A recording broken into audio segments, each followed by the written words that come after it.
Asawa ko, ayan, yung Christmas tree na binili ko, maliit lang. Ipinato ko dun sa ano. Pinato ko dun sa ano. Yan, kita mo na. Yan. Ang aking team ay navy blue. Ayan. Kita mo si Tart. Ang galing ko mag-ice na. Kita ko sa si Tart.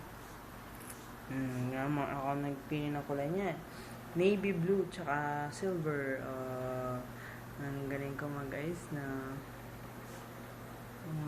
Ayan. Kita mo? Ang galing ko. Wala akong makita kasi puro blue. Ang ganda, no?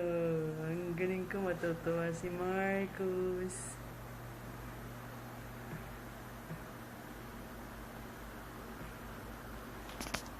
Sa malayo. Ayan. Kita mo yan.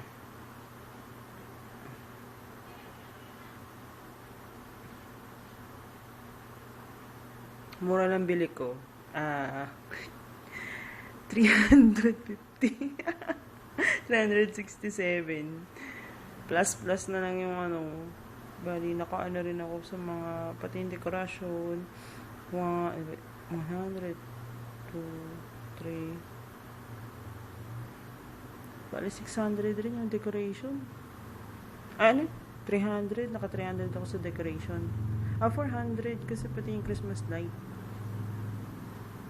Di bali, nasa kulang 800 na yung gastos ko dyan. Yan. I'm sure pag ikaw nag-ayos, baka mas maganda pa. Pero okay na rin to. Ganda nga eh. No? Christmas tree lang naman. Hindi na ako nag-ano ng iba pa. Lalagay ba ako ng Christmas light sa labas? Hindi na. Yun lang.